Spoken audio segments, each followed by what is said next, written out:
الحمد للہ رب العالمین والعاقبۃ للمتقین والصلاة والسلام علی سید الانبیاء والمرسلین وعلی آلہ واصحابہ اجمعین اما بعد فاعوذ باللہ من الشیطان الرجیم بسم اللہ الرحمن الرحیم الحمد للہ الذی خلق السماوات والارض وجعل الظلمات والنور ثم الذین کفروا بربهم یعدلون صدق اللہ العظیم۔ سامعین محترم، معزز خواتین و حضرات، آج سورہ الانعام پڑھی گئی ہے۔ سورہ الانعام میں جانوروں کا ایک جگہ ذکر آیا ہے کہ کون کون سے جانور اللہ نے تمہارے لیے پیدا کیے ہیں اور ان کا گوشت تمہارے لیے حلال کیا ہے۔ ان جانوروں کا ذکر آیا ہے۔ جانوروں کو عربی زبان میں انعام کہتے ہیں، اور اس آیت سے یہ نام لیا گیا ہے اور اس سورت کا یہ نام رکھا گیا ہے۔ سورت مکی سورت ہے، اور اس سے پہلے جتنی صورتیں ہم نے پڑھی ہیں وہ سب مدنی صورتیں تھیں۔ بقرہ بھی، آل عمران بھی، نساء بھی اور المائدہ بھی، وہ چاروں مکی صورتیں تھیں، مدنی صورتیں تھیں، وہ چاروں مدنی صورتیں تھیں، ہجرت کے بعد کی۔ اور یہ پہلی صورت ہے جو تراویح میں پڑھی گئی ہے اور مکی صورت ہے۔ مکہ کے آخری ایام میں یہ صورت نازل ہوئی۔ اللہ تعالیٰ نے ارشاد فرمایا آغاز میں، حمد ہے اس ذات بابرکات کے لیے جس نے آسمانوں کو اور زمین کو پیدا کیا اور جس نے روشنی اور اندھیرے کو بنایا، اور اس نے اس کی یہ ساری چیزیں، ساری اس کی کائنات کی خوبصورتی، کائنات کا حسن اور اس کا نظم و نسق، اس کو دیکھنے کے باوجود کافر جو ہیں وہ اللہ تعالیٰ کے ساتھ دوسروں کو برابری دیتے ہیں۔ ہم یعدلون والذین کفروا ہم بربہم یعدلون، کافر اپنے رب کے ساتھ دوسروں کو شریک ٹھہراتے ہیں کہ وہ اس کے برابر ہیں۔ عدل یعدل کو معنی ہوتا ہے برابر کرنا۔ ہم یعدلون، وہ اللہ کے ساتھ دوسرے لوگوں کو، اپنے جھوٹے بنائے ہوئے خداؤں کو شامل کرتے ہیں۔ اللہ تبارک و تعالیٰ نے انسان کی تخلیق کا ذکر بھی کیا ہے۔ اللہ تعالیٰ نے اس کو مٹی سے بنایا، اس کو پھر اس کے سارے اعضاء دیے، عقل و شعور اور دماغ دیا، اور اس کے بعد پھر اللہ تبارک و تعالیٰ نے اس کے لیے ہدایت کا بھی انتظام کیا۔ اور اس کے باوجود جو لوگ ہدایت سے منہ موڑتے ہیں اور ضلالت اور گمراہی کے پیچھے چلتے ہیں، ان کی بدبختی، ان کی بے عقلی اور ان کی کم نصیبی کا کیا اندازہ لگایا جا سکتا ہے؟ اس سے بڑی بد نصیبی اور اس سے بڑی کم عقلی کیا ہے؟ پھر اللہ تبارک و تعالیٰ نے فرمایا کہ زمین میں چل پھر کر دیکھو، قل سیروا فی الارض فانظروا کیف کان عاقبۃ المکذبین، زمین میں چل پھر کر دیکھو وہ قومیں جنہوں نے جھٹلایا اللہ کی آیات کو، جنہوں نے تکذیب کی اللہ کے رسولوں کی، ان کا کیا انجام ہوا۔ یعنی وہ تاریخ کے اندر بھی محفوظ ہیں، ان کے حالات، ان کے کرتوت، اس پر آنے والا عذاب، اور جغرافیے میں بھی وہ محفوظ ہے، کہاں کہاں وہ رہتے تھے، آج تک بھی ان کے کھنڈرات اور آثار موجود ہیں جہاں ان کو تباہ و برباد کر دیا گیا تھا اور کوئی ان میں سے بچا نہیں تھا۔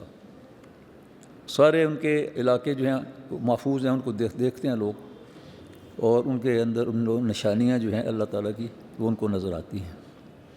فرمایا کہ یہ انکار کرنے والے جو ہیں، یہ جب اللہ کے سامنے کھڑے ہوں گے تو اس وقت وہ کہیں گے ہمیں دوبارہ دنیا میں بھیج دیا جائے، ہم بالکل برائی نہیں کریں گے، ہم نیکی کی زندگی گزاریں گے۔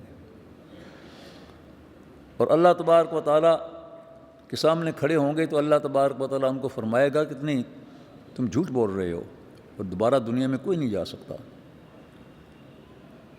اور پھر آگ کے سامنے جب کھڑے ہوں گے تو اس وقت ان کی جو کیفیت ہوگی وہ بہت ہی یعنی دردناک ہوگی، لیکن اس آگ کے پیدا کرنے والے نے، ان کے خالق نے ان کو بتا دیا تھا اس راستے پر چلو گے تو آگ میں جانا ہوگا، اور اس راستے پر اگر چلو گے تو آگ سے بچ جاؤ گے۔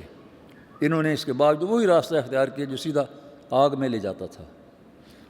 وَلَوْ تَرَىٰ إِذْ وُقِفُوا عَلَىٰ رَبِّهِمْ قَالُوا أَلَيْسَ هَٰذَا بِالْحَقِّ، اللہ تبارک و تعالیٰ کے سامنے جب وہ کھڑے ہوں گے تو اللہ تبارک و تعالیٰ ان سے کہے گا أَلَيْسَ هَٰذَا بِالْحَقِّ، کیا یہ سچی بات نہیں ہے؟ تم تو جھٹلاتے تھے، کہتے تھے کوئی جہنم نہیں ہے، کوئی کچھ بھی نہیں ہے، ایسے ہی ڈراتے ہیں، آج دیکھ لو اس کو۔ قالوا بلا وربنا، کہیں گے ہاں اے اللہ تیری قسم یہ سچی بات ہے، ہم اس کو دیکھ رہے ہیں، یہ سچی بات تھی، ہم نے اس کو نہیں مانا تھا لیکن یہ بات سچی ہے۔ فذوقوا العذاب بما کنتم تکسبون، پس عذاب چکھو اپنے کسب کا، اپنی آمدنی، اپنی کمائی کا اور اپنے اعمال کا، جو کچھ تم کماتے رہے ہو اس کا عذاب چکھو، اب پھل پالو اب، اور دوزخ میں پھینک دیے جائیں گے۔ نبی اکرم صلی اللہ علیہ وسلم کے خلاف اور آپ کے صحابہ کے خلاف اس دور میں جب یہ صورت نازل ہوئی بہت زیادہ سختیاں شروع ہو گئی تھی۔ بہت سارے صحابہ ہجرت کر کے چلے گئے تھے، پہلے حبشہ کی طرف گئے تھے، پھر بعد میں کچھ صحابہ مکہ سے مدینہ چلے گئے، تھوڑے سے صحابہ رہ گئے تھے، اور یہ عرصہ جو ہے اس عرصے میں حضور صلی اللہ علیہ وسلم کو سرپرستی آپ کی کرنے والے آپ کے چچا آپ کے چچا ابو طالب وہ فوت ہو گئے، اگرچہ انہوں نے اسلام قبول نہیں کیا لیکن آخر دم تک جب تک وہ زندہ رہے اپنے بھتیجے کی کے ساتھ شفقت اور سرپرستی کا معاملہ کرتے رہے، ڈٹے رہے، ہر معاملے میں ان کے ساتھ رہے۔ اور دوسرے حضرت خدیجہ رضی اللہ تعالیٰ عنہ جو حضور صلی اللہ علیہ وسلم کی پہلی زوجہ مطہرہ تھیں، بہت با اثر بھی تھیں، خاندان کے لحاظ سے بھی، اپنی شخصیت کے لحاظ سے بھی، اپنے مال و دولت کے لحاظ سے بھی، وہ بھی حضور صلی اللہ علیہ وسلم کے ساتھ آپ کی معاون تھیں۔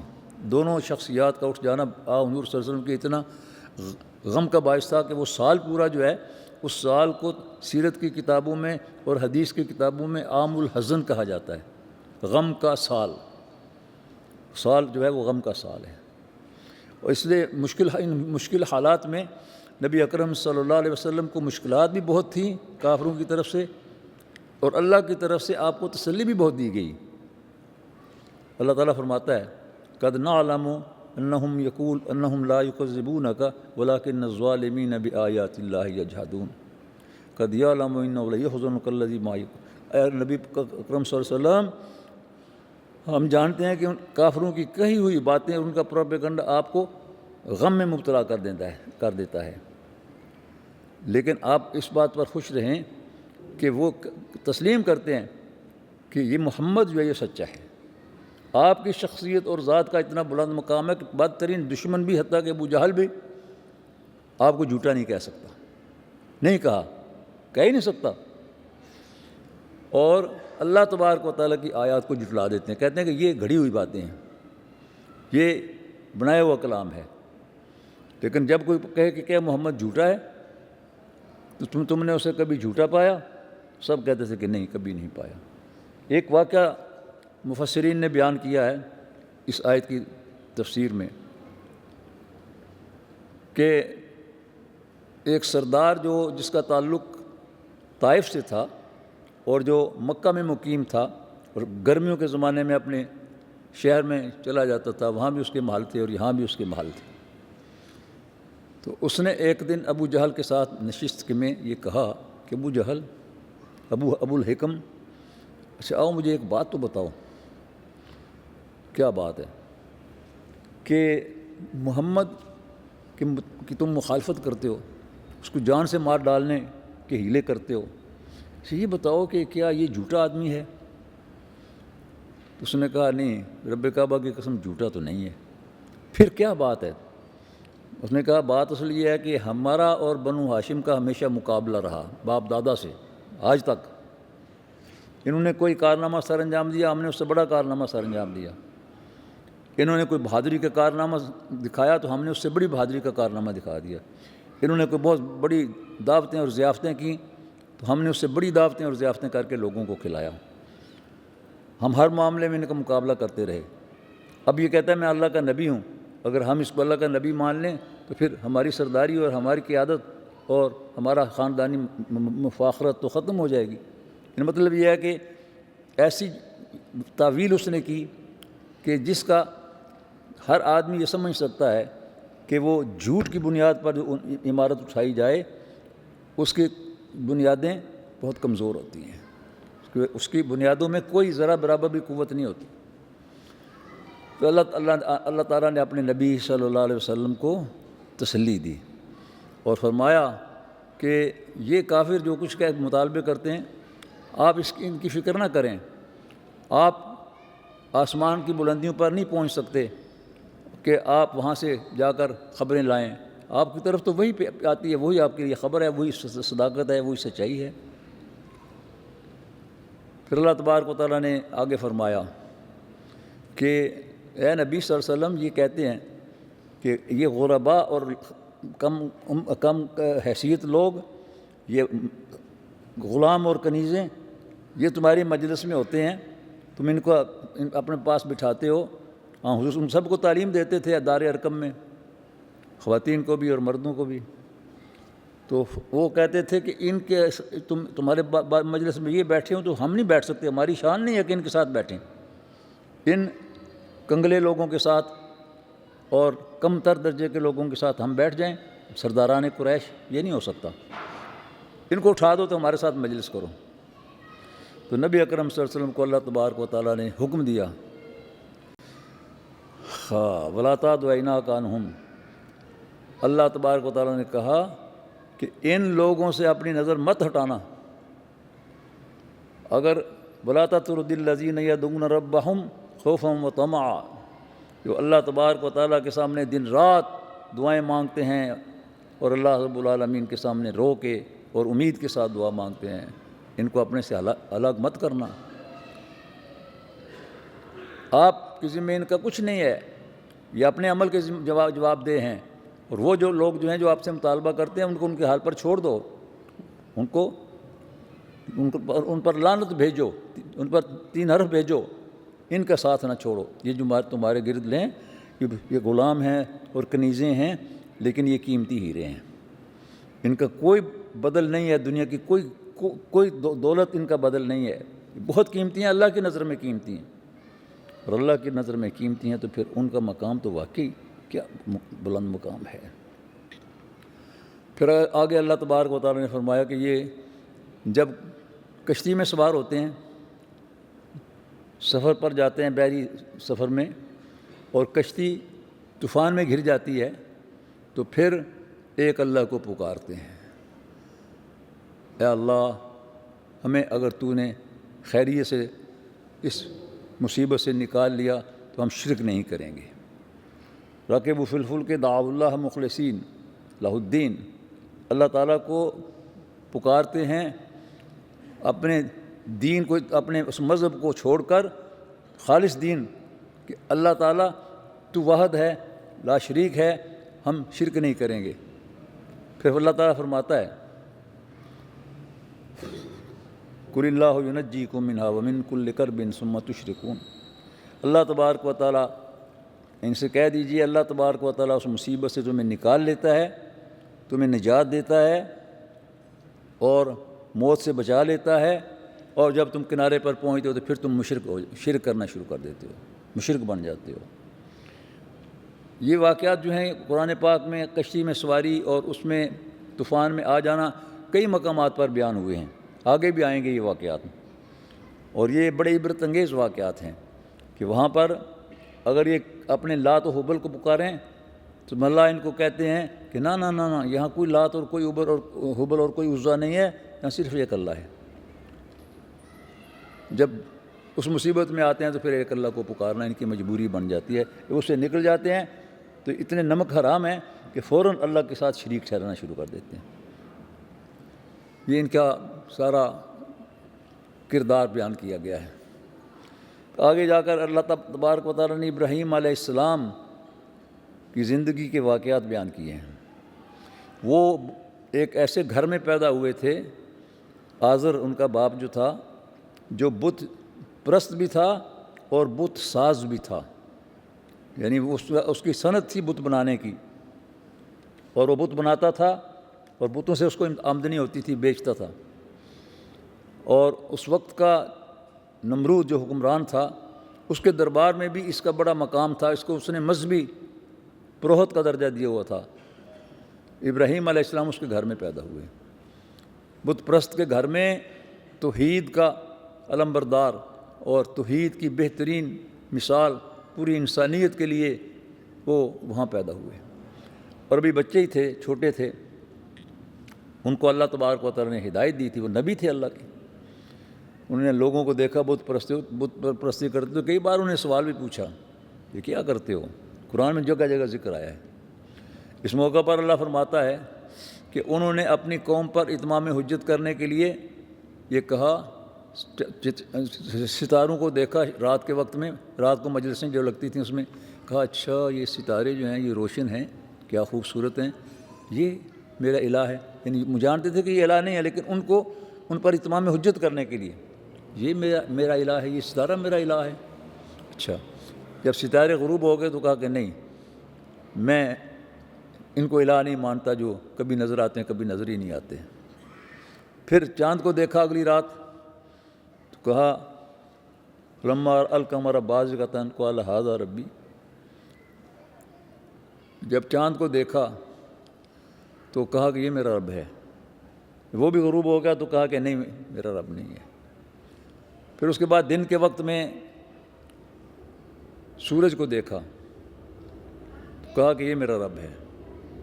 جب سورج بھی جب غروب ہو گیا تو آپ نے فرمایا کہ انی بریء مما تشرکون، میں نے یہ شرک جو ہے اس کو چھوڑ دیا، میرا رب اللہ وحدہ لا شریک ہے۔ یا قوم انی بریء مما تشرکون، اے میری قوم کے لوگوں، تم جن جن کو اللہ کے ساتھ شریک ٹھہراتے ہو میں ان سب سے بری ہوں، میں ان سب سے برات کا اظہار کرتا ہوں، میں ان سب پر اپنی طرف سے لعنت بھیجتا ہوں۔ برات کے اندر یہ چیز بھی شامل ہوتی ہے جب کسی کے ساتھ برات کا اظہار کیا جائے۔ انی وجہت وجہی للذی فطر السماوات والارض حنیفا وما انا من المشرکین، علی الاعلان پوری قوم کے درمیان یہ فرما دیا کہ میں اپنا رخ اس ذات بابرکات کی طرف موڑتا ہوں، ہر جانب سے ہٹ کر، ہر جانب سے منہ موڑ کر اس جانب اپنی توجہ مرکوز کرتا ہوں، اس کو اپنا مرکز بناتا ہوں جو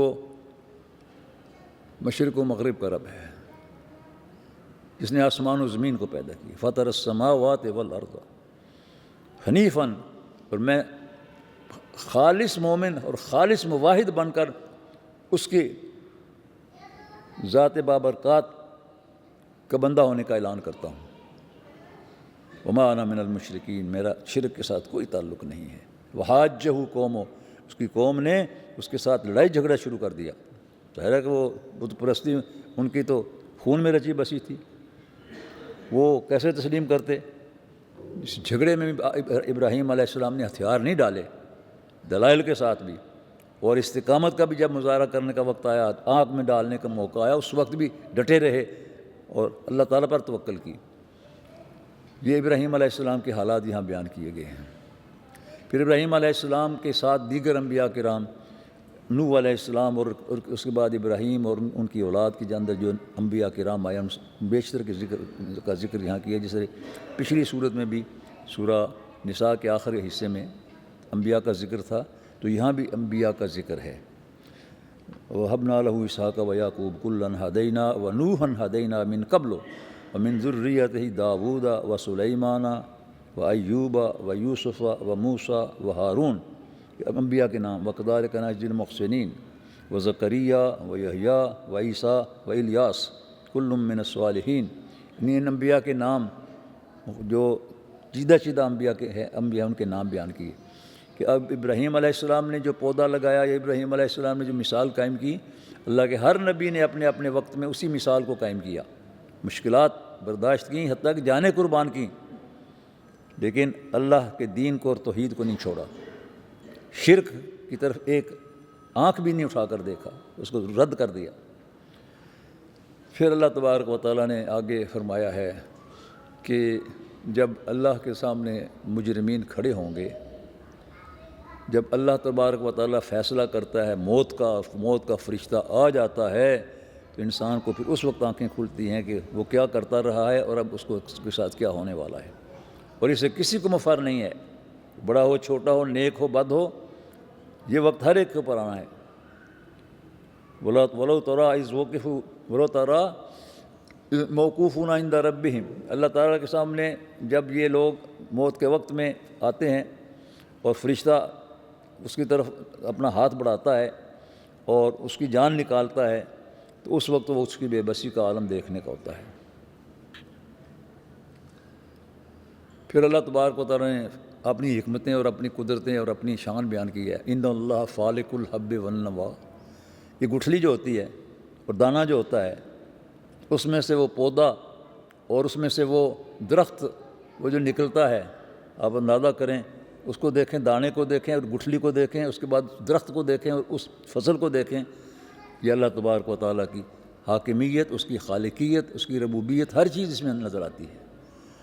اور پھر فرمایا اللہ تبارک و تعالیٰ نے کہ وہ وحدہ لا شریک ہے، لا الہ الا هو خالق کل شیء فاعبدوہ وہو علی کل شیء وکیل، وہ اکیلا تنہا اس کائنات کا مالک ہے، خالق ہے، اس کے ساتھ کوئی شریک نہیں ہے، اسی کی عبادت کرو، وہ ہر چیز کا نگران بھی ہے، ہر چیز کا وہ وکیل بھی ہے، یعنی ہر چیز کے اوپر اس کی نظر ہے، ہر چیز اس کے قبضے میں ہے، ہر چیز اس کے زیر انتظام ہے۔ لا تدرکہ الابصار وہو یدرک الابصار وہو اللطیف الخبیر، اس کو نظر نہیں دیکھ سکتی، وہ نظر کو دیکھ لیتا ہے، یعنی وہ ہر چیز کو دیکھ رہا ہے، لیکن انسانی نظر یا کسی بھی مخلوق کی نظر اس کی شان اور اس کے نور کو نہیں دیکھ سکتی۔ پھر اللہ تبارک و تعالیٰ نے آگے فرمایا کہ شیاطین جن و انس، انسانوں میں بھی شیاطین ہوتے ہیں، شیطان فطرت کے لوگ ہوتے ہیں، شیطانی کرتے رہتے ہیں ہمیشہ، اور جنوں میں بھی شیطان ہیں۔ تو ہر نبی کے مقابلے پر جو لوگ شرارتیں کرتے رہے، اس میں جن بھی تھے اور انسان بھی تھے، اور یہ شیاطین ہر نبی کے مقابلے پر اٹھتے رہے۔ آج اگر آپ کے مقابلے پر یہ شرارتیں اور خباثتیں کر رہے ہیں تو یہ کوئی نئی بات نہیں ہے۔ وَكَذَلِكَ جَعَلْنَا لِكُلِّ نَبِيٍّ عَدُوًّا شَيَاطِينَ الْإِنسِ وَالْجِنِّ يُوحِي بَعْضُهُمْ إِلَىٰ بَعْضٍ زُخْرُفَ الْقَوْلِ غُرُورًا وَلَوْ شَاءَ رَبُّكَ مَا فَعَلُوهُ، کہ یہ آپس میں شیطانی عمل کرنے کے لیے ایک دوسرے کے ساتھ گٹھ جوڑ کرتے ہیں، لیکن اللہ تعالیٰ اگر چاہتا تو کچھ بھی نہ کر سکتے، مگر اللہ تبارک و تعالیٰ نے ان دنیا کو امتحان گاہ بنایا ہے، اس لیے ان کو اجازت دی ہے۔ یہ امتحان ان کا بھی ہے اور یہ امتحان نیک لوگوں کا، اللہ کے نبیوں کا بھی ہے کہ ان کا مقابلہ کرنا ہے، دونوں جانب کا امتحان۔ نیک لوگ اللہ کے انبیاء اور ان کے پیروکار وہ اس امتحان میں کامیاب ہو جاتے ہیں اللہ تعالیٰ کی توفیق سے، اور یہ ساری شرارتیں اور خباثتیں کرنے والے باطل پرست شیاطین یہ ناکام ہو جاتے ہیں، نامراد ہو جاتے ہیں۔ پھر اللہ تبارک و تعالیٰ نے اسی صورت کے اندر بیان فرمایا ہے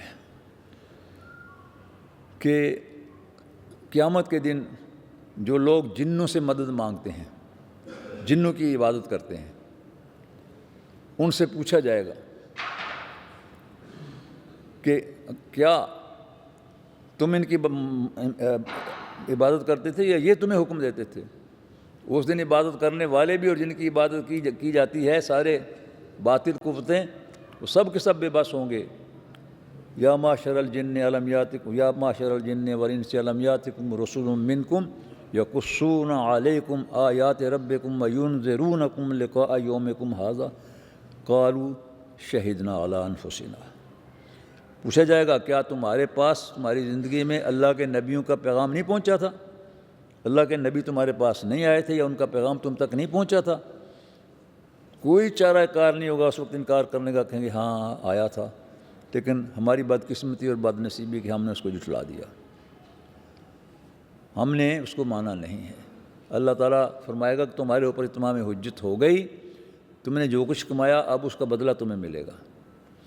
پھر آگے اللہ تبارک و تعالیٰ نے مشرکین کے بعض عقائد جو ہیں باطلہ، سارے باطل تھے ان کے عقائد، لیکن خاص طور پر کچھ ان کے اعمال، بعض جانوروں کو وہ خاص حیثیت دے دیتے تھے کہ جس اونٹنی نے اتنے بچے جنے ہیں اور سب کے سب وہ بچے جو ہیں وہ اونٹنیاں ہیں، یعنی وہ اس کے بچہ جو ہے وہ مادہ ہے، تو 5 اگر بچے اس نے جان دیے ہیں تو اب اس پر کوئی سواری بھی نہیں کرنی، اس سے کوئی کام بھی نہیں لینا، اس کو چھوڑ دو۔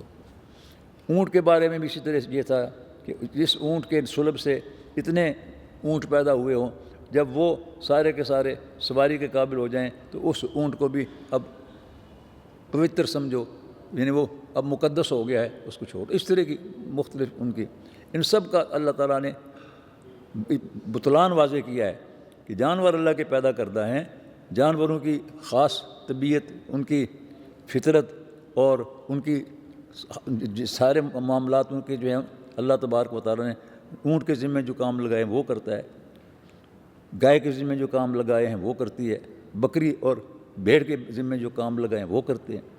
ہر ایک اپنی فطرت کے مطابق کام کرتے ہیں اور اللہ کے فرما بردار ہیں، اور ان کے بارے میں اس طرح کے عقائد بنانا کہ اس کو ایسا کر دو، اس کو ایسا کر دو، فرمایا یہ سب جھوٹ ہے، افتراء ہے، غلط ان کے عقائد ہیں۔ پھر اللہ تبارک و تعالیٰ نے جانوروں کا جو ذکر کیا ہے تو فرمایا کہ بھینس اور گائے یہ بھی جوڑا جوڑا، اور بکری اور بکرا بھی جوڑا جوڑا، اور بھیڑ اور اس کا چھترا وہ بھی جوڑا جوڑا، اور اسی طرح سے اونٹ اور اونٹنی یہ بھی جوڑا۔ یہ جانور جو ہیں یہ تمہارے لیے حلال ہیں، ان پر سواری بھی کرتے ہو، ان کا دودھ بھی پیتے ہو، ان کی کھالوں کو بھی استعمال کرتے ہو، اور ان کا گوشت بھی کھا سکتے ہو، یہ سب حلال ہیں تمہارے لیے۔ آگے اللہ تبارک و تعالیٰ نے فرمایا کہ لا اجد فیما اوحی الی محرما علی طاعم یطعمہ الا ان یکون میتۃ او دما مسفوحا او لحم خنزیر فانہ رجس او فسقا احل لغیر اللہ بہ۔ فرماؤ ان لوگوں کو بتا دو کہ تمہارے اوپر سب چیزیں حلال ہیں، حرام جانوروں کا تو بتا دیا کہ جو حملہ کرنے والے اور گوشت کھانے والے جانور ہیں وہ سارے کے سارے حرام ہیں، شیر، چیتا وغیرہ جو جتنے بھی ہیں، اور فرمایا کہ جو جانور تمہارے لیے حلال کر دیے گئے ہیں ان کا بھی گوشت جو ہے وہ اس صورت میں جائز ہوگا جب کہ وہ مردہ نہیں ہے، جب کہ اس کو اللہ کے علاوہ کسی اور کے نام پر ذبح نہیں کیا گیا، اور اس میں سور کا نام خاص طور پر لیا گیا، سور خنزیر جو ہے وہ حرام ہے، اور اللہ کے علاوہ کسی اور کے نام پر نظر کی گیا وہ بھی حرام ہے، اور جو لہو ہے، خون یہ بھی حرام ہے، خون جانور کا جو ہے وہ حرام ہے۔ اسی لیے ذبح کرتے وقت وہ جو طریقہ اختیار کیا گیا ہے اس میں اس کی رگوں سے سارا خون خارج ہو جاتا ہے، جو طریقہ اسلام نے بتایا ہے ہمیں، اور اس کا گوشت جو ہے اس میں خون باقی نہیں رہتا۔ خون جو ہے یہ پینا، خون جو ہے اس کو استعمال کرنا یہ حرام ہے۔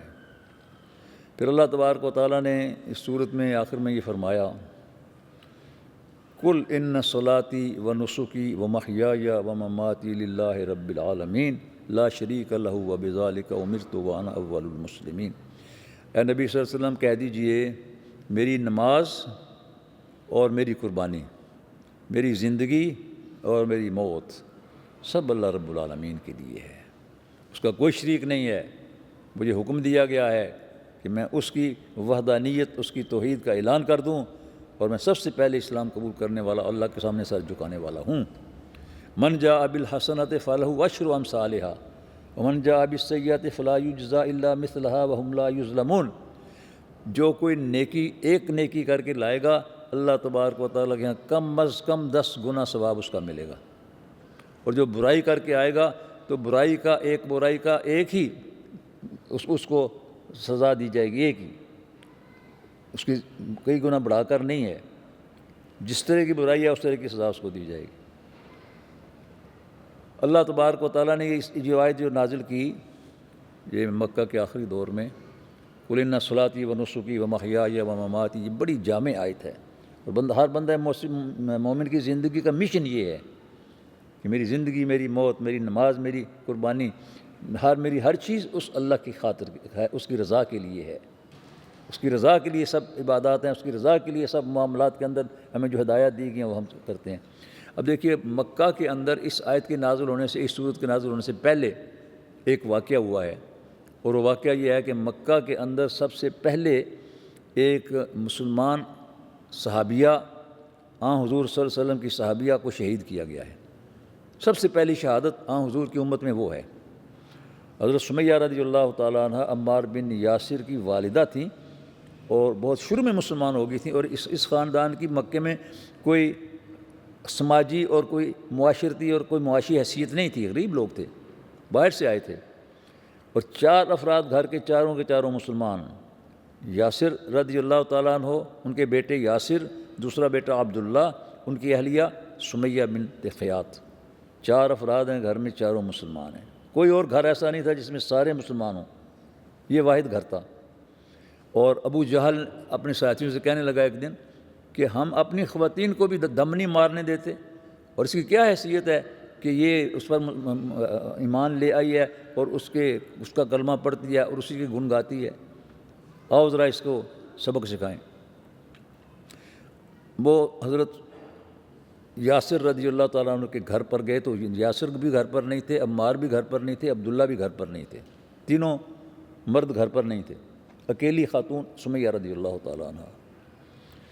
ابو جہل نے اپنے ساتھیوں کے ساتھ وہاں جا کر دروازے پر اس کو بلایا، وہ آئیں تو اس کے ہاتھ میں نیزہ تھا، باقی بھی لوگ جو اسلحہ لیے ہوئے تھے۔ اب دیکھیے، باطل، طاغوت، ظالم بھی ہوتا ہے، بزدل بھی ہوتا ہے، کمینہ بھی ہوتا ہے، یہ کتنی کمینگی ہے۔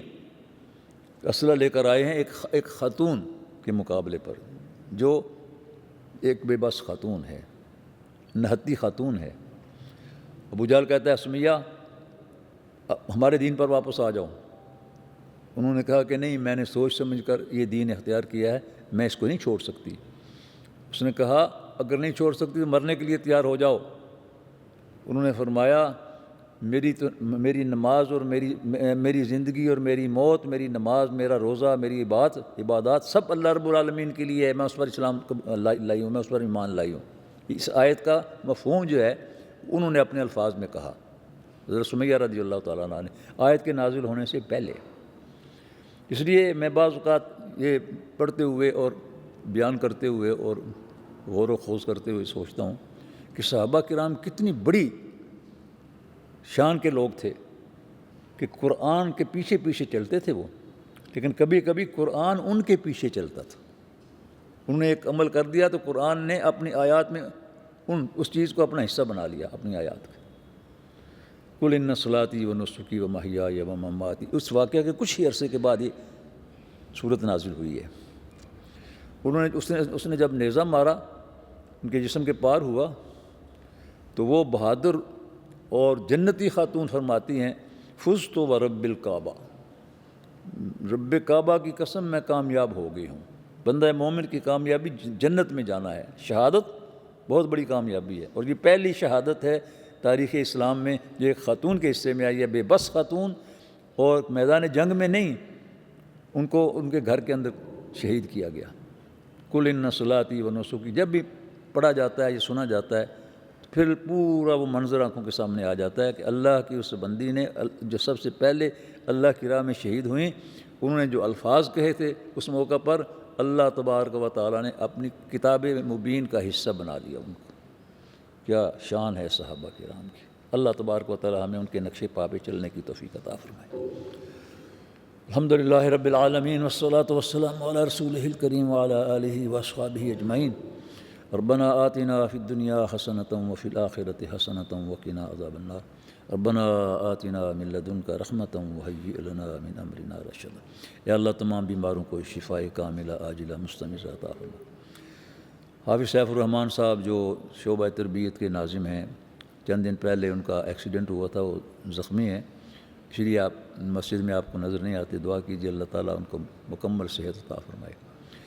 مالیات، جماعت اسلامی کے شعبہ مالیات کے خزانچی جو ہیں برادرم اعجاز بھائی، وہ بھی شیاٹیکا کے مرض میں مبتلا ہیں اور تقریباً 8-10 دن سے دفتر میں نہیں آ رہے اور تکلیف میں مبتلا ہیں۔